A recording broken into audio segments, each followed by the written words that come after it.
أعوذ بالله من الشيطان الرجيم بسم الله الرحمن الرحيم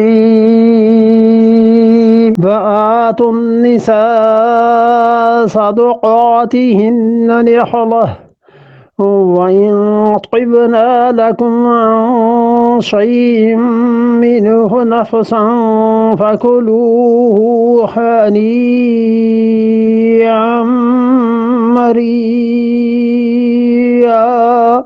وَآتُوا النِّسَاءَ اور عورتوں کو دیا کرو صدقاتہن ان کے مہر نحلتن دل کی خوشی سے ان کے مہر انہیں دیا کرو. اس آیت میں اچھا ہاں پچھلی آیت میں ایک اور بات تو رہ گی، 2 3 اور 4 جو فرمایا ہے تو اس کا مطلب یہ ہے کہ 4 شادیوں تک کی اللہ نے اجازت دی ہے، 4 سے زیادہ کی نہیں. اور 4 شادیاں بھی عدل کے ساتھ فرمایا ہے کہ عدل کرو تب تمہارے لیے جائز ہیں، اگر عدل نہ کرو تو نکاح تو منعقد ہو جائے گا لیکن سزا اس کی ملے گی عدل نہ کرنے کی، انصاف نہ کرنے کی. اور وہ آگے آ رہا ہے اللہ تعالیٰ نے کیا عدل کے احکامات اس کے لیے دیے. اور اسی طرح احادیث سے چونکہ 4 کے سے زیادہ کی ممانعت ہو گئی اس لیے ہم سمجھتے ہیں کہ 4 سے زیادہ کسی کو بھی اجازت نہیں ہے. ہاں وہ صورت جو بھوپال والوں کو پیش آئی تھی اس میں اجازت ہو گئی تھی. سنا ہے نا؟ نہیں سنا ہے؟ نہیں سنا. اچھا چلو پھر سناتے ہیں. وہ بھوپال میں نواب صاحب تھے، انہیں 5ویں شادی کی ضرورت پیش آ گئی. ضرورت تو خیر بہت زیادہ تھی لیکن 5ویں پسند آ گئی کوئی خاتون، تو انہوں نے شادی کے لیے علماء سے پوچھا تو علماء نے ڈرتے ڈرتے کہہ ہی دیا کہ بھی 4 سے زیادہ کی اجازت نہیں. خانقاہ پہ جب فتویٰ گیا تو انہوں نے کہا 5 کی اجازت ہے، بالکل نواب صاحب کے لیے. تو نواب صاحب بڑے آزاد مزاج کے تھے، پتہ چلا خانقاہ والوں نے فتویٰ دیا ہے تو بڑے خوش ہوئے اور تحفے تحائف لے کے ایک دن خانقاہ پہنچے، بہت سے علماء کو بھی ساتھ لے کے، اور کہا ایسے تنگ نظر ہیں یہ ہمیں اجازت نہیں دیتے تھے، حضرت آپ کی بڑی مہربانی، آپ کا فتویٰ پڑا 5 کی اجازت دے دی. لیکن حضرت یہ سارے مولوی اعتراض کرتے ہیں. تو نواب ریاست چلانی تھی، انہوں نے کہا سب کو خوش رکھنا چاہیے. تو عرض کیا حضرت یہ سب ناراض ہوتے ہیں اور آپ کے فتوے پہ ہمیں تو بالکل اطمینان ہے اور انہیں ذرا اطمینان دلائیے یہ کیا.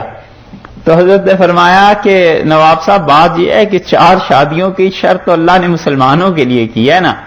آپ نے جو پہلی تقریر کی تھی نوابی جب ملی آپ کو والد کے انتقال کے بعد، تو اس وقت جو آپ نے پہلی تقریر میں شریعت کا مذاق اڑایا تھا، ہم تو اسی دن سے آپ کو کافر سمجھتے ہیں. تو آپ کافر ہیں، 5 کریں 6 کریں 4 کا کیا. یہ تھا حق گوئی. انہوں نے کہا یہ جتنے تحفے لائے ہیں یہ تو واپس لے جائیے، ہم آپ کو مسلمان ہی نہیں سمجھتے، تو 4 شادیوں کا کیا آپ کے لیے. تو اللہ تعالیٰ نے یہاں 4 کی اجازت دی ہے اور اس کے ساتھ ساتھ یہ بھی بتا دیا ہے کہ انصاف بھی کرنا ہے. اب اگلی آیت کو دیکھیے، اس کے مخاطب کون ہیں، یہ کن کے لیے ہے، اس پہ ہے مفسرین کا اختلاف. مفسرین کہتے ہیں کہ یا تو اس سے مراد یہ ہیں کہ وہ لوگ جو لڑکیوں کے سرپرست ہیں ان کو اللہ نے کہا ہے. مثلا باپ سرپرست ہے، فرض کر لیجئے بھائی ہے، کوئی اور ہے، چچا ہے، جس صورت میں بھی جو بھی ہوگا، ان سرپرستوں کو کہا ہے کہ وَآتُوا النِّسَاءَ عورتوں کو دے دیا کرو صدقاتہن ان کا مہر نحلتن خوشی سے ان تک پہنچا دو.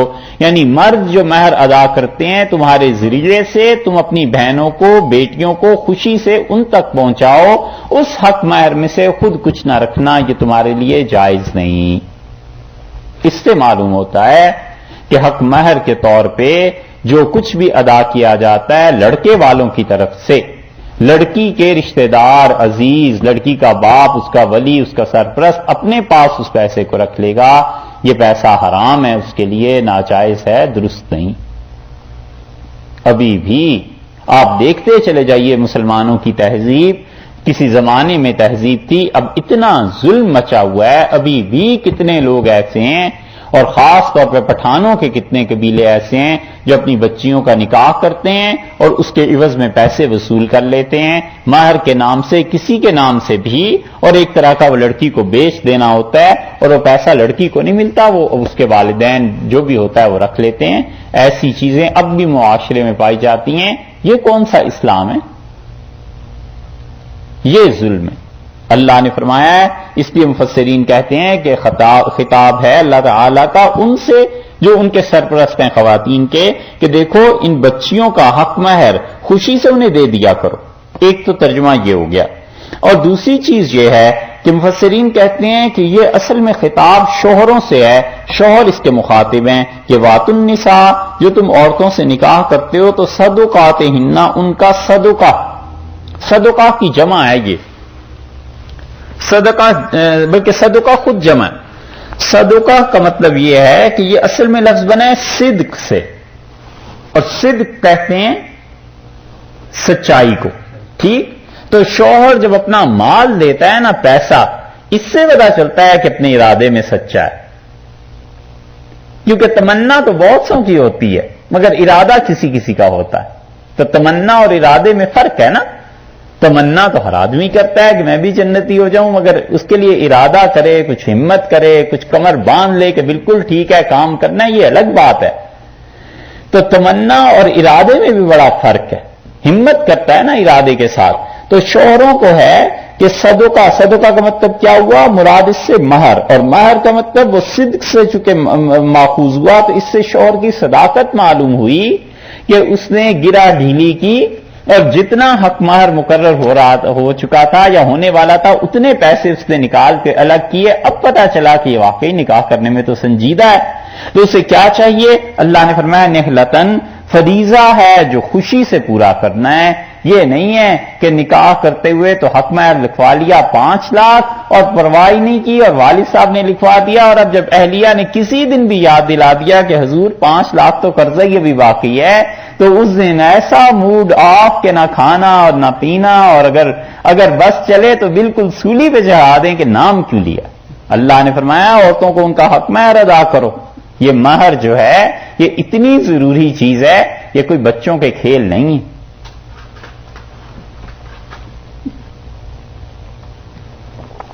اور مسلمان معاشرے کو دیکھ لیجئے جو تشکیل پا رہا ہے، آپ برا نہ منائیں اگر کبھی سخت بات بھی ہو جائے، اتنے زیادہ غافل ہیں، اتنی غفلت ہے ان میں، والدین میں، اپنے بچیوں اور بچوں کے حق مہر لاکھوں میں مقرر کر دیتے ہیں، اور کوئی اندازہ نہیں ہوتا کہ یہ بچہ ادا کہاں سے کرے گا، آخر ہمارے ذمہ پڑ جائے گا، ہم کہاں سے ادا کریں گے۔